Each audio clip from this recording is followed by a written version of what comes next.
السلام عليكم ومرحبا بكم في قناتي لمسة إيمي. اليوم البنات جبت لكم هذه الكيكة الرائعة، هشة وبنينة روعة البنات مثل ما قاعدين تشاهدوا الهشاشة تاعها. وفقط ببيضة واحدة وربع كاس من الماء تتحصلوا على هذه الكيكة اقتصادية في مقاديرها، هشيشة وبنينة وأيضا بحجم عائلي. وبلا ما نطول عليكم نصلوا كامل على نبينا محمد عليه أفضل صلاة وسلام، ونبدأ في المقادير وطريقة التحضير. للمقادير نحتاج إلى بيضة واحدة بدرجة حرارة المطبخ، زدت لها لهنا قرصة ملح، وكاس كامل من السكر الحبيبات أو السكر العادي، ملعقة صغيرة فاني. ونخلط جيدا هذه المكونات، يعني البيضة، قرص ملح، مغرفة صغيرة فاني، وكاس عادي من السكر. بالنسبة للكاس فإن قيسه 200 مليلتر. بهذا الشكل نخلطها حتى نتحصل على خليط أبيض ويضاعف حجمه. وهذه هي النتيجة اللي لازم نتحصل عليها. في هذه المرحلة نقوم بإضافة كأس إلى ربع زيت، كأس إلى ربع زيت، والكأس دائما 200 مليلتر. نضيفه دفعة واحدة بهذا الشكل ونقوم بالخلط جيدا. هنا إذا حبيتوا مثلا تخلطوا بالخلط اليدوي يعني الفوي تقدروا تخلطوا بها، ولكن لازم تخلطوا بشكل جيد جدا حتى تتحصلوا على هذه النتيجة اللي كنتوا تشاهدوا فيها في بداية الفيديو. كيكة روعة البنات، ننصحكم انكم تجربوها لانها شيشة وبنينة وحجم عائلي فقط ببيضة واحدة. نتمنى انكم تجربوها فعلا وتكتبوا لي في التعليقات انكم جربتوها ونجحت لكم وفرحتوا بها وفرحتوا بها عائلتكم. والآن ندخل الزيت جيدا في باقي المكونات بهذا الشكل. فيما بعد نبدأ بإضافة الحليب. هنا الحليب أضفت كأس مملوء جيدا من الحليب.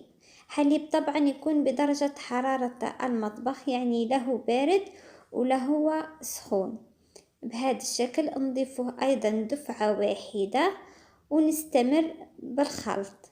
يعني طريقة سهلة وبسيطة، ما فيهاش أي تعقيدات، ما فيها أي خطوات يعني كبيرة. فقط في كل مرة تضيفوا مكون من المكونات وتخلطوا بشكل ممتاز وراح تتحصلوا على نتيجة رائعة.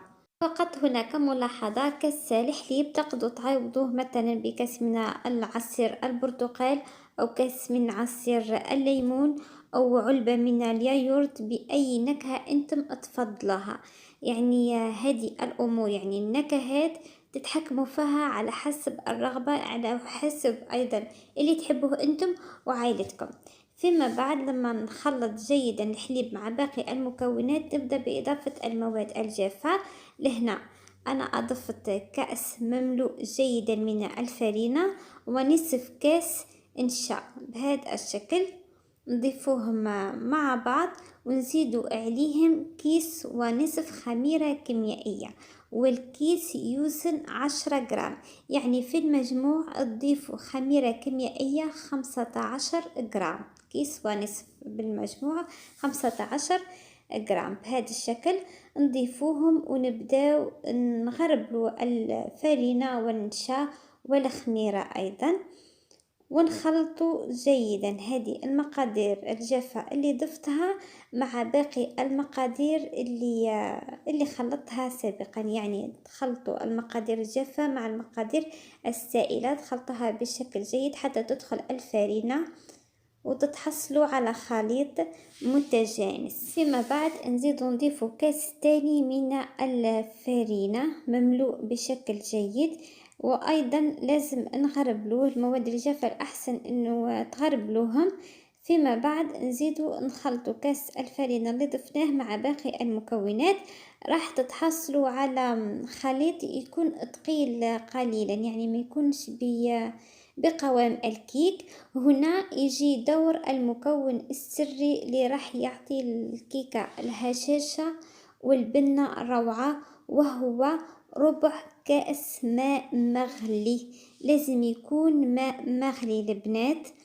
هذا هو السر نتاع هذه الكيكة.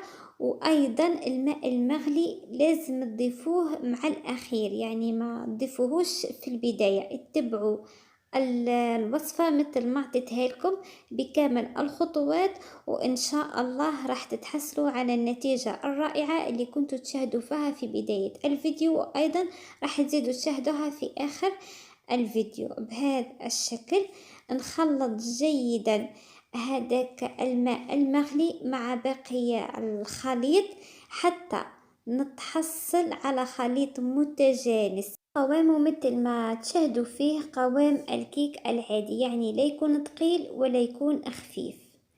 نتحصل على القوام الممتاز للكيك. في هذه المرحلة نتوقف عن إضافة الفرينة وعن الخلط أيضا، ونحضر المول. هذا هو المول اللي أنا استخدمته لليوم، وأنتم أحرار إذا كان عندكم مول آخر تقدروا تستخدموه. المهم أني دهنته جيدا بالزبدة وغبرته بالفارينة، فيما بعد انفرغوا فيه الخليط. هنا حاولوا أنكم ترفعوا يديكم على قدر المستطاع وأنتم تفرغوا الخليط في المول تماما بهذا الشكل اللي نعمل فيه الآن. بهذه الطريقة نرفعه على قدر المستطاع. فيما بعد لما نفرغ كامل الخليط نضرب قليلا المول على سطح العمل ونحطه يطيب في في فرن بارد البنات. يعني الفرن ما تكونوش سخنتوه من قبل، لازم يكون بارد. لما تحطوا فيها الكيكة تشعلوه على درجة حرارة 160 درجة مئوية، وكل واحدة والفرن تحت. المهم البنات ان شاء الله تتبعوا هذه النصائح كامل اللي عطيتها لكم، وتتبعوا الطريقة بكل خطواتها حتى تنجحوا في الكيكة. مثل ما قلت لكم تحطوه فقط في فرن يكون بارد، ما تكونوش شعلتوه من قبل يسخن، وتحطوه يطيب. راح ياخذ لكم شوية وقت، ولكن النتيجة راح تكون رائعة مثل ما قاعدين تشاهدوا فيها الآن.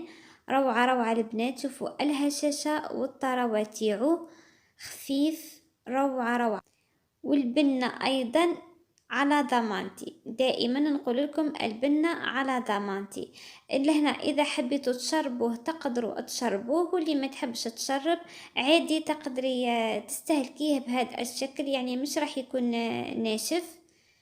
واللي تحبوا يعني يكون مشرب مليح تقدر تشرب، لا يوجد أي إشكال. بالنسبة لي التزيين أنا فقط ذوبت الشوكولا وأضفت لها القليل من الزيت وفرغته فوق من الكيكة. فيما بعد دريت عليه هذا الكاوكاو المهرمش والمحمص أيضا، وهذه هي النتيجة اللي تشاهدوا فيها الآن. تزيين بسيط راقي ورائع في نفس الوقت.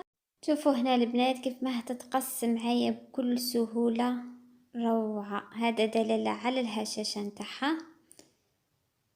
انا باذن الله في القناة بنحط لكم وصفة حتى نكون ضمنتها 100% انها ناجحة وريحة تعجبكم وتنال رضاكم.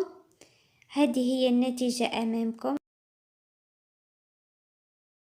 أقسم لكم لهنا قطعة حتى تتأكدوا من نجاح الوصفة بإذن الله. نتمنى انكم تجربوها. والآن ما بقى لي غير نقول لكم إلى اللقاء، نتلاقاو الفيديو القادم إن شاء الله.